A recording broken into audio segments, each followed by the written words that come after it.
আকাশবাণী কলকাতা। স্থানীয় সংবাদ পড়ছি নমামি বসু রুদ্র। প্রথমে বিশেষ বিশেষ খবর। কেন্দ্র 2024-25 আর্থিক বছরে পশ্চিমবঙ্গে পঞ্চায়েতের মতো গ্রামীণ সংস্থাগুলির জন্য পঞ্চদশ অর্থ কমিশনের 699 কোটি টাকা দিয়েছে। রাজ্যে শিল্প বিনিয়োগ সংক্রান্ত ক্ষেত্রে প্রশাসনিক টালবাহানা চলবে না বলে মুখ্যমন্ত্রী জানিয়েছেন। সিনার্জি লেভেল কমিটির বৈঠকে গতকাল তিনি সমন্বয় বৃদ্ধির উদ্দেশ্যে একটি পোর্টালের উদ্বোধন করেন। চুক্তি শেষ হওয়ার আগে ভারতের সঙ্গে গঙ্গা জলবন্টন নিয়ে আলোচনার লক্ষ্যে জেআরসিবির 7 সদস্যের কারিগরি দল আজ ফারাক্কায় গঙ্গা নদীর সন্নিহিত এলাকা পরিদর্শন করবেন। যাদবপুরে অশান্তির ঘটনার প্রতিবাদে গতকাল এসএফআই এর ঢাকা ছাত্র ধর্মঘটে বিক্ষিপ্ত অশান্তির খবর পাওয়া গেছে। যাদবপুর বিশ্ববিদ্যালয়ের ঘটনা নিয়ে কলকাতা হাইকোর্টে মামলা করার জন্য গতকাল দৃষ্টি আকর্ষণ করেছেন কয়েকজন। ট্যাংরা কাণ্ডে পুলিশ গত সন্ধ্যায় দে পরিবারের ছোট ছেলে প্রসূনকে গ্রেপ্তার করেছে। আসছে বিস্তারিত খবরে। কেন্দ্র 2024-25 আর্থিক বছরে পশ্চিমবঙ্গে পঞ্চায়েতের মতো গ্রামীণ সংস্থাগুলির জন্য পঞ্চদশ অর্থ কমিশনে 699 কোটি টাকা দিয়েছে। এর মধ্যে রয়েছে কোন রকম শর্ত ছাড়াই অনুদানের দ্বিতীয় কিস্তির 694 কোটি টাকা এবং প্রথম কিস্তির বকেয়া প্রায় 5 কোটি টাকা। 21টি জেলা পঞ্চায়েত, 326টি ব্লক পঞ্চায়েত ও 3220টি গ্রাম পঞ্চায়েতের জন্য এই অর্থ কাজে লাগানো হবে। পঞ্চায়েতি রাজ মন্ত্রকের পক্ষ থেকে জানানো হয়েছে, নির্দিষ্ট জায়গায় চাহিদা অনুযায়ী বরাদ্দে এই টাকা কাজে লাগানো হবে। তবে এর মধ্যে বেতন বা প্রাতিষ্ঠানিক খরচ পড়বে না। এদিকে শর্ত সাপেক্ষে বরাদ্দের ক্ষেত্রে পরিচ্ছন্নতা, নিকাশি এবং প্রকাশ্যে মলত্যাগ বন্ধ বা ওডিএফ এর মতো কাজে লাগানো যাবে এই টাকা। পঞ্চদশ অর্থ কমিশনের অনুদান অর্থমন্ত্রকের সুপারিশের ভিত্তিতেই হয়েছে। এই আর্থিক সাহায্য গ্রামীণ প্রশাসনিক কাজ আরও উন্নত করা এবং গ্রামগুলিকে স্বনির্ভর করে তোলার ক্ষেত্রে সহায়ক হবে বলে আশা করা হচ্ছে। রাজ্যে শিল্প বিনিয়োগ সংক্রান্ত প্রশাসনিক টালবাহানা বরদাস্ত করা হবে না বলে মুখ্যমন্ত্রী মমতা ব্যানার্জি স্পষ্ট জানিয়ে দিয়েছেন। গত মাসে বিশ্ববঙ্গ বাণিজ্য সম্মেলনের পর আজ প্রথম নবান্ন সভাঘরে শিল্প সংক্রান্ত সমন্বয় কমিটির বৈঠকে মুখ্যমন্ত্রী স্পষ্ট জানান, শিল্পের অনুমোদন দেওয়ার জন্য কোনো কাজ ফেলে রাখা যাবে না। কেউ যদি এই কাজে অবহেলা করেন, নির্দিষ্ট সময়ের মধ্যে কাজ না করেন, তাহলে তার বিরুদ্ধে কড়া ব্যবস্থা নেওয়া হবে। মানুষের কল্যাণে সরকারের গৃহীত প্রকল্পের জন্য কোনো টাকা নেওয়া যাবে না বলেও স্পষ্ট জানিয়ে দেন তিনি। কোনো ইন্ডাস্ট্রি করবার জন্য কেউ কিছু চাইলে দেবেন না, প্রয়োজন নেই। গভর্নমেন্ট যখন কাজ করে কারো কাছ থেকে নিয়ে নয়। মানুষের কাজের জন্য গভর্নমেন্ট যে প্রজেক্ট দেয় সেখান থেকে 1 টাকাও নেওয়া অপরাধ।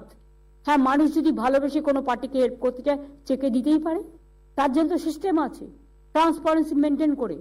বাট লোকাল কিছু লিডার বললো না হলে হবে না, কমপ্লেন করুন আমাদের কাছে, উইল টেক অ্যাকশন ইমিডিয়েটলি। কলকাতার লেদার কমপ্লেক্স সহ বিভিন্ন ক্ষেত্রে মিউটেশন দেওয়ার জন্য নির্ধারিত সময়ে কাজ করতে হবে বলে মুখ্যমন্ত্রী জানান। এই কাজ করার জন্য অনেক জায়গায় টাকার লেনদেন হচ্ছে বলেও অভিযোগ করেন তিনি। মুখ্যমন্ত্রী বলেন, এখন রাজ্যে অনেক শিল্পপতি বিনিয়োগ করার জন্য আগ্রহ প্রকাশ করেছেন। রাজ্য জুড়েই বিভিন্ন জেলায় এই শিল্প স্থাপন এবং বিনিয়োগের কাজ চলছে। এর ফলে পুরুলিয়ার রঘুনাথপুর, বীরভূমের দেউচা প্রকল্প সহ বিভিন্ন ক্ষেত্রে বহু কর্মসংস্থান হবে।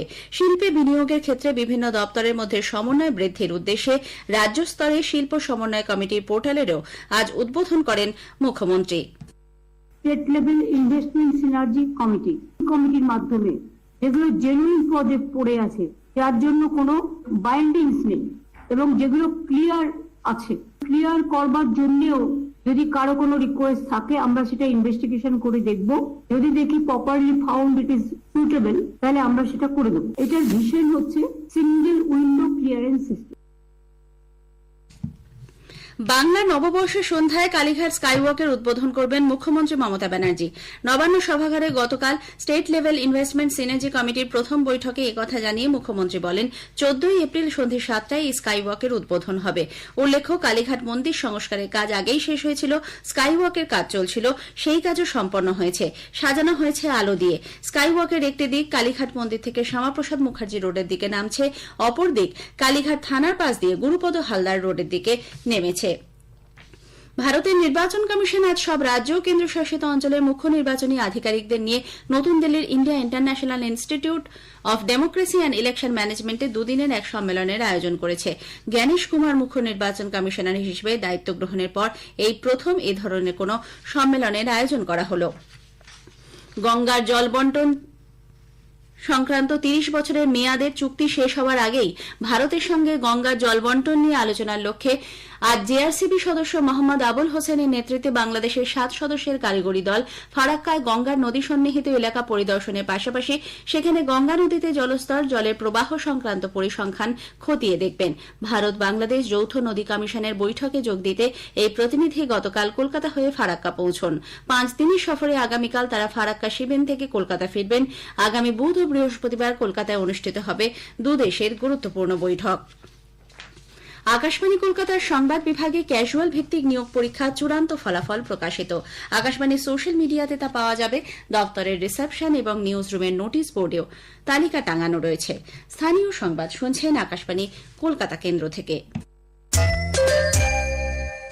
যাদবপুরের অশান্তির ঘটনার প্রতিবাদে গতকাল এসএফআইয়ের ডাকা ছাত্র ধর্মঘটে বিক্ষিপ্ত অশান্তির খবর পাওয়া গেলেও সন্ধে গড়াতেই নতুন করে উত্তেজনা ছড়ায় বিশ্ববিদ্যালয় ক্যাম্পাসে।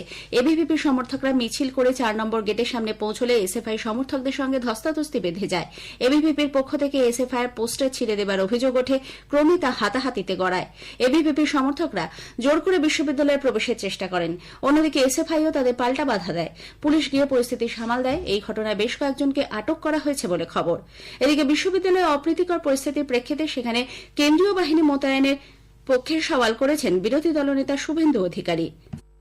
ছাত্র নয়, এগুলো মাকু যারা জাতীয় পতাকা তোলে না, বন্দে মাতরম গায় না, জাতীয় সঙ্গীত মানে না, কাশ্মীর মাঙ্গে আজাদি বলে, টুকরে টুকরে গ্যাং, সব সমান। যারা সেকুলারিজমের কথা বলে তারাও যেমন, যারা মাওবাদের কথা বলে গোমতী থেকে গোদাবরী আলাদা দেশ চায় তারাও সমান। আরজি করের মতো ওখানে সেন্ট্রাল ফোর্স দিয়ে পঠন পাঠন, গবেষণা এবং বিশ্ববিদ্যালয়ে ইউজিসির গাইডলাইন মেনে শিক্ষা সংক্রান্ত কাজ ছাড়া অন্য কাজ বন্ধ করে দেয়।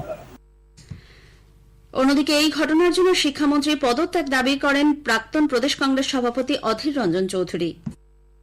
যাদবপুর বিশ্ববিদ্যালয়ে যা ঘটনা ঘটেছে, নিন্দার কোনো ভাষা নেই। আমার তো অবাক লেগেছে যে ব্রাত্য বসুর মতো লোক কি করে ঘটনা ঘটাতে পারলো। শিউরি উঠছে এবং অবাক হচ্ছে। এখনো পর্যন্ত তার মানবিকতা বলে কিছু থাকে তাহলে বলবো, এই ঘটনার জন্য দুঃখ প্রকাশ করে, এই ঘটনার জন্য ক্ষমা চেয়ে আপনি মন্ত্রী পদ থেকে পদত্যাগ করুন। অন্যদিকে তৃণমূল কংগ্রেসের মুখপাত্র দেবাংশু ভট্টাচার্য একটি ভিডিও শেয়ার করে ইন্দ্রানুজের ঘটনা শিক্ষামন্ত্রীর গাড়িতে হয়নি বলে দাবি করেন। এর পাল্টা হিসেবে এসএফআইও ওই দিনের একটি ভিডিও প্রকাশ করেছে। বাম নেতা সৃজন ভট্টাচার্য এক সাংবাদিক বৈঠকে শিক্ষামন্ত্রী যেখানে এই ঘটনা স্বীকার করে নিয়েছেন, সেখানে এ ধরনের ভিডিও পোস্ট করার যৌক্তিকতা নিয়ে প্রশ্ন তুলেছেন। শিক্ষামন্ত্রী ব্রাত্য বসু মিডিয়ায় বলেছেন যে তার গাড়ির তলায় একজন ছাত্র চলে গিয়েছিল, সেই যে ছাত্র আহত হয়েছে তার জন্য তিনি দুঃখিত। 24 ঘন্টা লাগিয়েছেন কিন্তু দুঃখ প্রকাশটুকু করেছেন।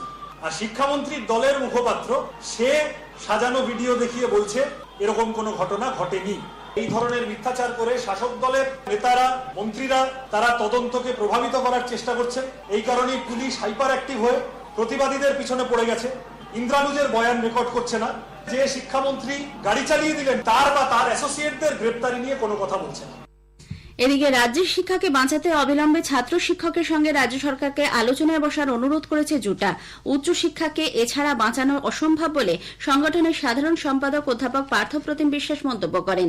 এসইউসিআই কমিউনিস্টের রাজ্য সম্পাদক চণ্ডীদাস ভট্টাচার্য গতকাল এক বিবৃতিতে বলেন, শিক্ষামন্ত্রী ছাত্রদের ওপর গাড়িয়ে ছেলে দেওয়ার মতো জঘন্য ঘটনার পর শাসক দলের এই ঔদ্ধত্যপূর্ণ আচরণকে নিন্দা জানানোর কোনো ভাষা নেই। অধ্যাপকদের সংগঠন আবুটার যাদবপুর বিশ্ববিদ্যালয়ের লোকাল চ্যাপ্টারের আহ্বায়ক অধ্যাপক দেবব্রত বেরা গতকাল এক বিবৃতিতে বলেন, উপাচার্য এবং সহ উপাচার্য চরম উদ্বেগজনক পরিস্থিতিতেও বিশ্ববিদ্যালয়ে অনুপস্থিত থাকলেন। তাদের ভূমিকার সমালোচনা করেছেন তিনি। এদিকে যাদবপুর বিশ্ববিদ্যালয়ে গত শনিবারের ঘটনার প্রেক্ষিতে এসএফআইয়ের ডাকা ছাত্র ধর্মঘটে কর্মী সমর্থকদের ওপর পুলিশ এবং তৃণমূল কংগ্রেসের যৌথ বাহিনীর হামলার প্রতিবাদে দল আজ রাজ্য জুড়ে বিক্ষোভ কর্মসূচির ডাক দিয়েছে। যাদবপুর বিশ্ববিদ্যালয়ে অশান্তির ঘটনা নিয়ে কলকাতা হাইকোর্টের প্রধান বিচারপতি টি.এস. শিবজ্ঞানম এবং বিচারপতি চৈতালি চট্টোপাধ্যায়ের বেঞ্চে বেশ কিছু বিষয় উল্লেখ করে মামলা করার জন্য গতকাল দৃষ্টি আকর্ষণ করেন কয়েকজন। শুধু প্রধান বিচারপতির বেঞ্চ নয়, বিচারপতি তীর্থঙ্কর ঘোষের বেঞ্চেও যাদবপুরের ঘটনা নিয়ে মামলা করার আবেদন জানানো হয়। ট্যাংরা কাণ্ডে পুলিশ গত সন্ধ্যায় দে পরিবারের ছোট ছেলে প্রসূনকে গ্রেপ্তার করেছে। তাকে গতকাল নীলরতন সরকার হাসপাতাল থেকে ছেড়ে দেওয়া হলে পুলিশ ট্যাংরা থানায় নিয়ে যায়। সেখানে জেরার সময় প্রসূন স্বীকার করে যে পরিবারের 3 সদস্য স্ত্রী রমি, বৌদি সুদেষ্ণা ও নাবালিকা কন্যার খুনের ঘটনায় সে প্রত্যক্ষভাবে জড়িত ছিল। ব্যবসার মন্দার জন্যই তারা এই পথ বেছে নেয় বলে প্রসূন জানিয়েছে। গোয়ার ফতোরদা স্টেডিয়ামে আজ আইএসএল ফুটবলের ম্যাচে মোহামেডান স্পোর্টিং এফসি গোয়ার বিরুদ্ধে খেলবে। খেলা শুরু হবে সন্ধ্যে 7:30টায়। দুটি দলই 22টি করে ম্যাচ খেলেছে। গোয়া 45 পয়েন্ট নিয়ে লিগ তালিকার দ্বিতীয় স্থানে এবং মোহামেডান 12 পয়েন্ট সংগ্রহ করে 13 দলের লিগে সবশেষে রয়েছে। শেষ করার আগে স্থানীয় সংবাদের বিশেষ কিছু অংশ আরও একবার। কেন্দ্র 2024-25 আর্থিক বছরে পশ্চিমবঙ্গে পঞ্চায়েতের মতো গ্রামীণ সংস্থাগুলির জন্য পঞ্চদশ অর্থ কমিশনে 699 কোটি টাকা দিয়েছে। রাজ্যে শিল্প বিনিয়োগ সংক্রান্ত ক্ষেত্রে প্রশাসনিক টালবাহানা চলবে না বলে মুখ্যমন্ত্রী জানিয়েছেন। যাদবপুর বিশ্ববিদ্যালয়ে অশান্তির ঘটনা নিয়ে কলকাতা হাইকোর্টে মামলা করার জন্য গতকাল বেশ কয়েকজন দৃষ্টি আকর্ষণ করেছেন। স্থানীয় সংবাদ শেষ হল। এরপরের খবর সকাল 9:15 মিনিটে।